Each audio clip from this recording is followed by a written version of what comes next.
أعوذ بالله من الشيطان الرجيم. بسم الله الرحمن الرحيم. السلام علیکم ورحمۃ اللہ وبرکاتہ۔ سورۃ المؤمنون آیت نمبر 1۔ ان الحمد للہ والصلاۃ والسلام علی رسول اللہ اما بعد۔ اعوذ باللہ السمیع العلیم من الشیطان الرجیم من ہمزہ ونفخہ ونفثہ۔ بسم اللہ الرحمن الرحیم۔ قد افلح المؤمنون۔ سورۃ المؤمنون کا آغاز ہے، اور جہاں سورت کا آغاز ہے وہیں 18ویں پارے کا بھی آغاز ہے۔ اس سورہ مبارکہ کی 118 آیات ہیں، اور اس میں 6 رکوع ہیں۔ یہ سورہ مبارکہ مکی سورت ہے، اور دیگر مکی سورتوں کی طرح اس سورہ مبارکہ میں بھی وہی موضوعات زیادہ بیان ہوئے ہیں جو انسان کے عقیدے سے، اس کے ایمان سے، اس کی آخرت کے متعلق، سوچ کے متعلق ہوتے ہیں۔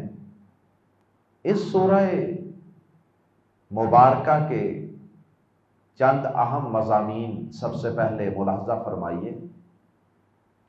اس سورہ مبارکہ کے آغاز میں سب سے پہلے تو اہل ایمان کی، بلکہ کامیاب ہونے والے اہل ایمان کی کچھ صفات کا تذکرہ ہے، اور پھر اس کے بعد اللہ رب العزت نے حضرت انسان کی تخلیق کے مراحل کا تذکرہ فرمایا ہے کہ انسان کن کن مراحل سے گزر کر معرض وجود میں آتا ہے اور اس کی پیدائش ہوتی ہے۔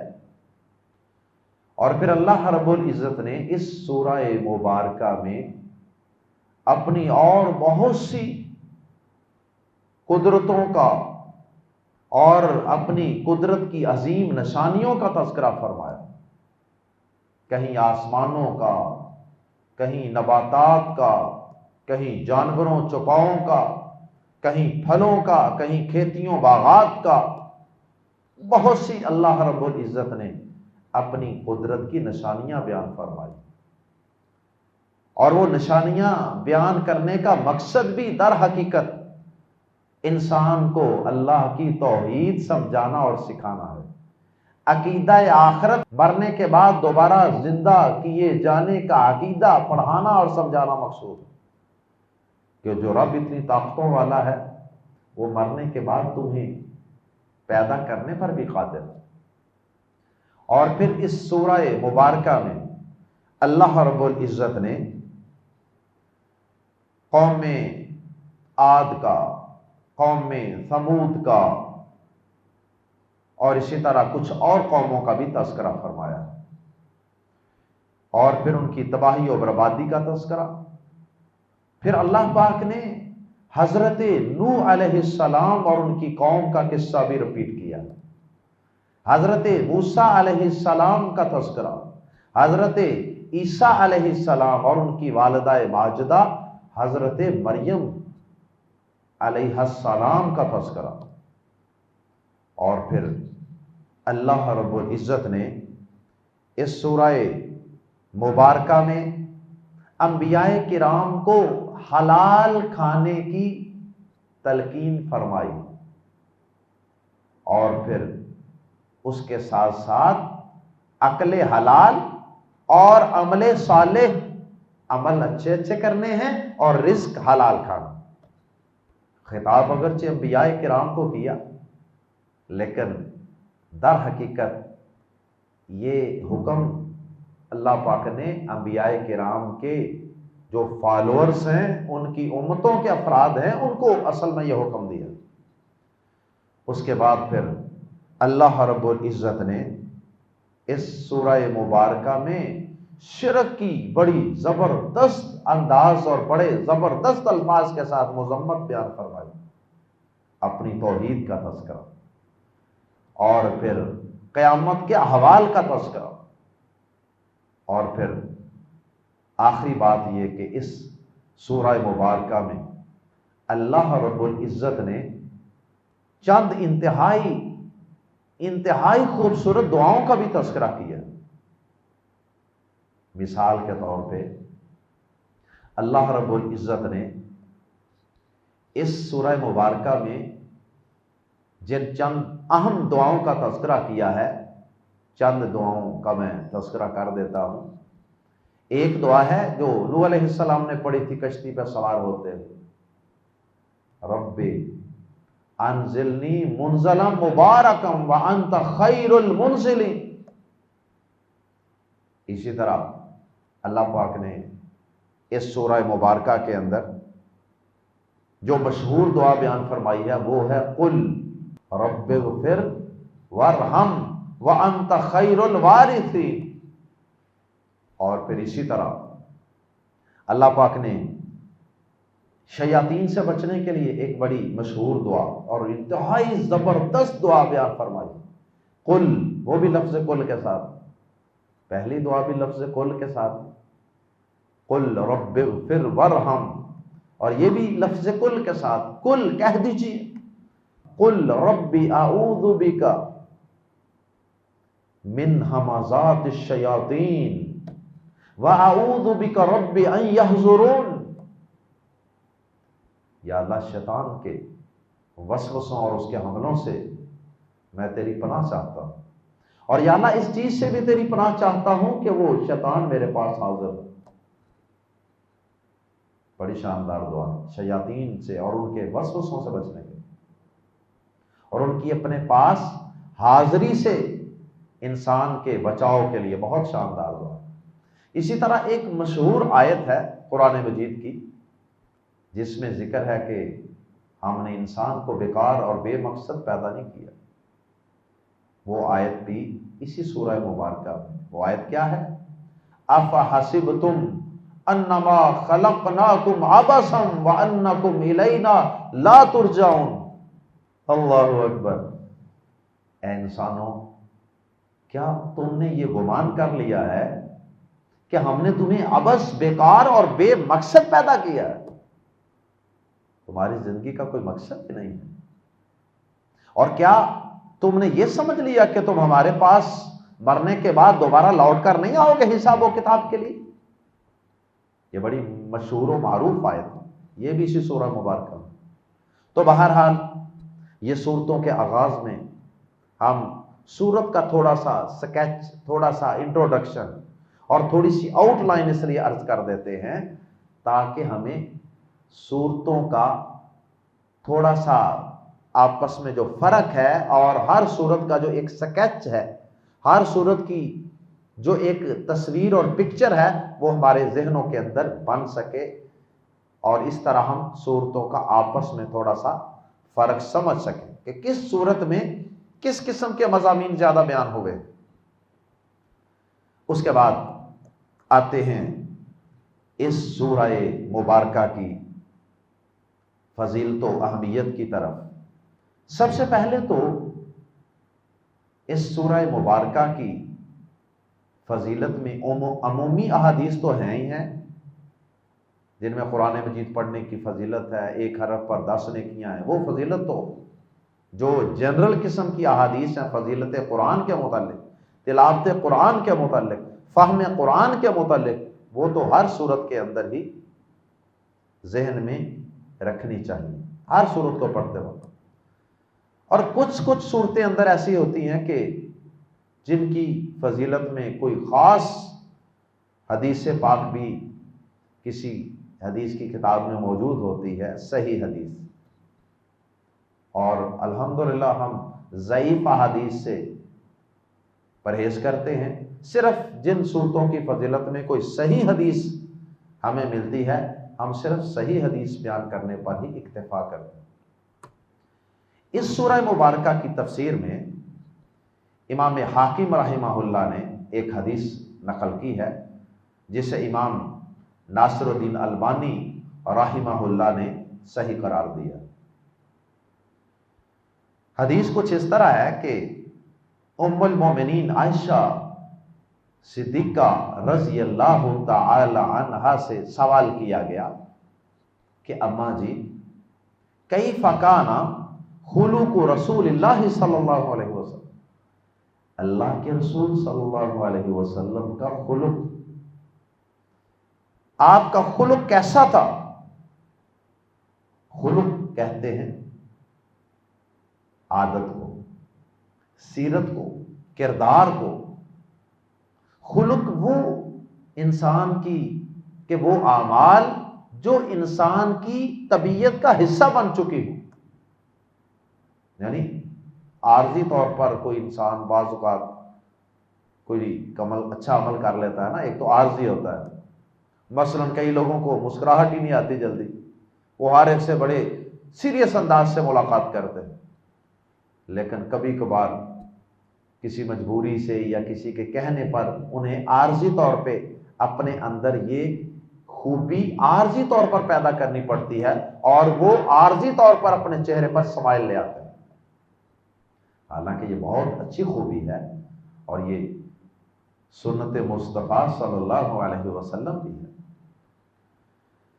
تو ایک یہ تو ہو گئی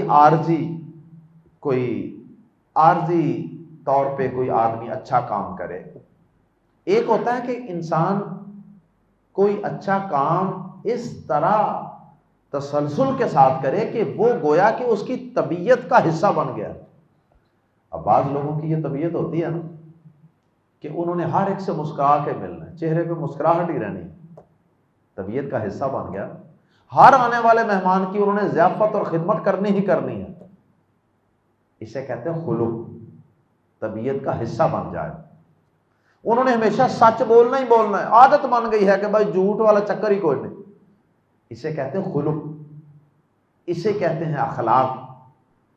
بہرحال پوچھا گیا کہ کیف کان خلق رسول اللہ صلی اللہ علیہ وسلم، اماں جی اللہ کے رسول صلی اللہ علیہ وسلم کا خلق کیا تھا؟ اماں جی نے کہا کان خلق رسول اللہ صلی اللہ علیہ وسلم القرآن، اللہ کے پیارے رسول صلی اللہ علیہ وسلم کا خلق وہ قرآن تھا۔ اگر تو نے آپ کا خلق، آپ کا اخلاق، آپ کا کردار دیکھنا ہے نا تو بس قرآن کو پڑھ لو۔ قرآن جیسے جیسے پڑھتے جاؤ گے ویسے ویسے آپ کا خلق، آپ کا کردار، آپ کی سیرت تمہارے سامنے آتی چلی جائے گی۔ گویا کہ جو بھی قرآن میں موجود ہے، جو بھی اچھا کام کرنے کا اللہ پاک نے قرآن میں حکم دیا، پیارے نبی صلی اللہ علیہ وسلم کے اندر وہ خوبی اور وصف پایا جاتا۔ جس برے کام سے اللہ پاک نے منع کیا، اللہ کے رسول صلی اللہ علیہ وسلم کی طبیعت اور آپ کی ذات گرامی اس عیب اور برائی سے پاک تھی، تو پھر آپ کا خلق قرآن ہی ہوا نا۔ یہاں تک تو حدیث معروف ہے اور کتابوں میں بھی موجود ہے اور آپ نے پہلے بھی سماعت فرما رکھی ہے، لیکن اس سے آگے اس روایت کے اندر، اس حدیث پاک کے اندر پیارے نبی صلی اللہ علیہ وسلم کی زوجہ محترمہ ام المومنین رضی اللہ تعالی عنہا نے کچھ مزید بھی بات آگے بیان فرمائی، اور وہ بات یہ تھی کہ اماں جی نے بطور مثال کے یہ بات بھی بیان فرما دی کہ بطور مثال جس طرح انہوں نے سوال کیا کہ کیا تقرأ سورۃ المومنین، کیا تو سورۃ المومنین پڑھتا ہے؟ یعنی سورۃ المومنون، یہی سورت جس کا ہم نے آغاز کیا اللہ کی توفیق سے۔ کہنے لگی کہ کیا تو وہ پڑھتا ہے؟ اور پھر وہ اماں جی نے سورت پڑھ کر دکھائی، پہلی 10 آیات۔ پہلی 10 آیات کے اندر چونکہ ایمان والوں کی اور کامیاب ہونے والے اہل ایمان کی بڑی پیاری پیاری صفات۔ اللہ اکبر۔ ام المومنین کہنے لگی کہ قد افلح المؤمنون سے لے کر اولئک هم الوارثون تک، آخر تک 10ویں آیت کے آخر تک پڑھا، اور کہنے لگی ہاکذا کان خلق رسول اللہ صلی اللہ علیہ وسلم۔ بس سمجھ لو کہ اسی طرح، یہ ایک مثال تمہارے سامنے بیان کی ہے، سمجھ لو کہ اسی طرح کا اخلاق اور خلق تھا اللہ کے رسول صلی اللہ علیہ وسلم۔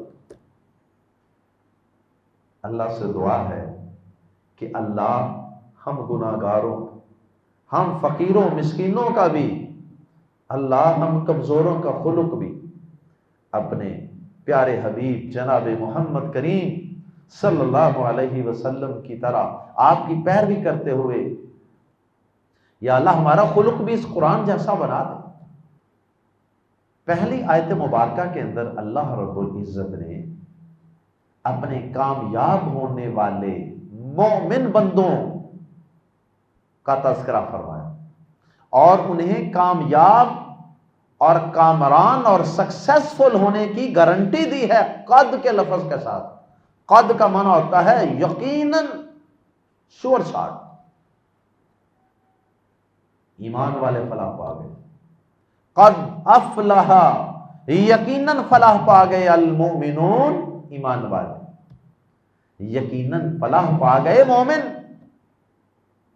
گویا کہ کامیاب ہونے والوں کا پہلا وصف بھی یہ بیان کر دیا کہ وہ مومن ہوتے ہیں۔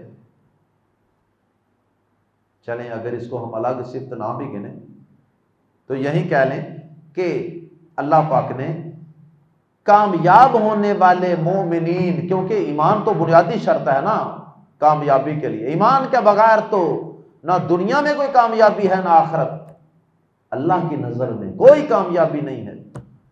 آج سکسیس پہ بڑی باتیں ہوتی ہیں، سکسیس پہ بڑی کتابیں لکھی گئی ہیں، سکسیس پہ بڑی بڑی ورکشاپس ہوتی ہیں، لیکن ایک سکسیس کے متعلق بریفنگ اور ورکشاپ اس قرآن مجید کے اندر بھی موجود ہے۔ ایک بریفنگ یہ قرآن بھی بتاتا ہے سکسیس کے متعلق کہ انسان کی سکسیس سٹوری کیا ہے، اور وہ یہ ہے قد افلح المؤمنون۔ اللہ اکبر۔ یہ کامیابی اگرچہ دنیا اور آخرت دونوں زندگیوں کی کامیابی ہے، دونوں جہانوں پر محیط یہ کامیابی ہے، لیکن اصل کامیابی جو حقیقی کامیابی ہے نا وہ آخرت کی کامیابی ہے۔ اللہ اکبر۔